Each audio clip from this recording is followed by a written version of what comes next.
नमस्कार दोस्तों, क्या हमारे देश में डेमोक्रेसी खत्म हो चुकी है? ये एक बड़ा सीरियस सवाल है। आप में से कई लोग इस सवाल को सुनकर जवाब देंगे, ऑब्वियसली नहीं। हम जिस पॉलिटिकल पार्टी को चाहें उसको वोट दे सकते हैं, जिस पॉलिटिशियन को सबसे ज्यादा वोट मिलते हैं वो पावर में आता है, तो ऑब्वियसली डेमोक्रेसी तो है हमारे देश में। लेकिन ये सवाल इससे कहीं ज्यादा गहरा है। जो मैं आपको आगे इस वीडियो में आज दिखाने वाला हूं वो काफी शॉकिंग होगा। इस वीडियो को देखने के बाद आप सोचने पर मजबूर हो जाओगे इस सवाल का वाकई में सही जवाब क्या है। हालांकि अगर आप इस टाइप के लोगों में से हो जो प्रधानमंत्री मोदी को अपना भगवान मानते हैं, वो भगवान है हमारे, हम उनकी पूजा करते हैं। प्राइम मिनिस्टर मोदी वो हमारे लिए एक अवतार है, वो एक साधारण मनुष्य नहीं है। प्रधानमंत्री इस देश के भगवान विष्णु का अवतार है। या फिर आप इस टाइप के लोगों में से हो जिन्हें लगता है कि मोदी जी ने किया है तो कुछ सोचकर ही किया होगा। आप अपना दिल ऑलरेडी मोदी जी को दे चुके हो। मोदी हमारा पति, हमारा भाई, हमारा बाप, हमारा गुरु है।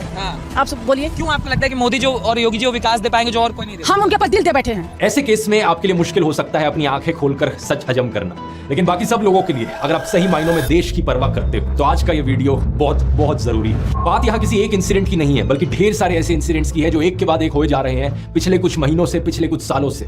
वो सारे इंसिडेंट्स जो सिर्फ एक चीज की ओर इशारा करते हैं कि हमारा देश वन नेशन वन पार्टी की ओर आगे बढ़ रहा है। मीडिया से ऑपोजिशन की आवाज को पूरी तरीके से खत्म कर देना, एमएलएस की हॉर्स ट्रेडिंग, इलेक्टेड सरकारों से पावर छीन लेना नए कानून बनाकर, इन्वेस्टिगेटिव एजेंसीज का वेपनाइजेशन, ईडी सीबीआई का प्रेशर बनाकर ऑपोजिशन पॉलिटिशियंस को जेल भेज देना, स्टेट गवर्नमेंट्स की वर्किंग में इंटरफेयर करना गवर्नर्स का इस्तेमाल करके, स्टेट गवर्नमेंट से फंड्स को ही विदहोल्ड कर लेना, जनता से प्रोटेस्ट करने का अधिकार ही छीन लेना और अगर कोई प्रोटेस्ट करे तो उनका टीयर गैस और रबर बुलेट से स्वागत करना, इलेक्टोरल बॉन्ड्स का इस्तेमाल करना अपनी सारी फंडिंग छुपाने के लिए, और अगर कोई ऑपोजिशन का कैंडिडेट इलेक्शन जीत भी जाए तो सीधा सीधा इलेक्शन फ्रॉड करके खुद को जिता लेना। मैं प्रधानमंत्री मोदी से कहना चाहूंगा, थोड़ी मर्यादा रखिए।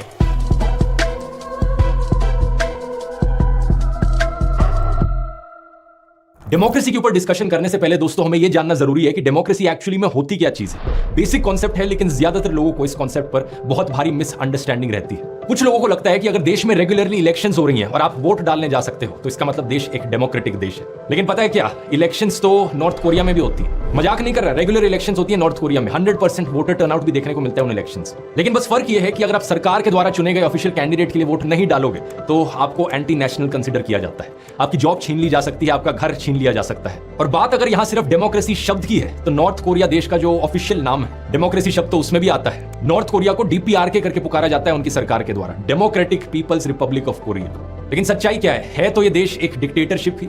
सिमिलरली रशिया को भी एक डिक्टेटरशिप कंसीडर किया जाता है, लेकिन इलेक्शंस तो वहां भी होती है। बस फर्क ये है कि जो भी कैंडिडेट पुतिन के खिलाफ खड़ा होता है वो किसी ना किसी कारण से कभी उसको डिस्क्वालीफाई कर दिया जाता है, कभी वो अचानक से मार दिया जाता है। तो इससे एक बात साफ हो जानी चाहिए आपको कि सिर्फ इलेक्शंस होने का मतलब ये नहीं कि देश डेमोक्रेसी बन गया। इलेक्शंस फ्री और फेयर होनी चाहिए।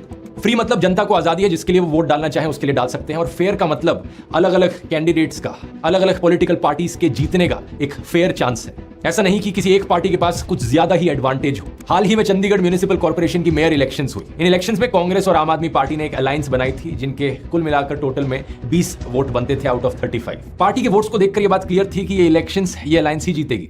लेकिन जब इलेक्शंस एक्चुअली में हुई तो वहां के प्रिजाइडिंग ऑफिसर ने क्या किया, ये बात कोई सीक्रेट नहीं है, आप इसकी सीसीटीवी फुटेज देख सकते हो। क्या किया इन्होंने, 8 कांग्रेस और एपी के वोट्स को इनवैलिड डिक्लेयर कर दिया। और ये सीधा सीधा इलेक्शन फ्रॉड जो हुआ यहाँ पर, इसे सीसीटीवी कैमरा में भी कैप्चर किया गया। इनफैक्ट ये खुद कैमरा की तरफ देखते हुए पकड़े गए। इनकी शक्ल देखो, मतलब जैसे कैमरा की ओर देख रहे हो, ऐसा लग रहा है कि चोरी करते हुए पकड़े गए। और इलेक्शन का रिजल्ट क्या बताया गया कि बीजेपी इन इलेक्शन को जीत गई। इतना खुलेआम इलेक्शन फ्रॉड इससे पहले देश में शायद ही कभी हुआ है। चीफ जस्टिस ऑफ इंडिया ने खुद कहा कि यह सीधा सीधा मर्डर ऑफ डेमोक्रेसी है। हालांकि सुप्रीम कोर्ट ने यहां पर एक ऐतिहासिक फैसला देकर इस इलेक्शन को बचा लिया, लेकिन सवाल ये, अगर यहां एक सीसीटीवी कैमरा ना होता और बैलेट पेपर्स ना होते तो क्या यह चोरी पकड़ी जाती? ये सिर्फ एक उदाहरण है दोस्तों। इससे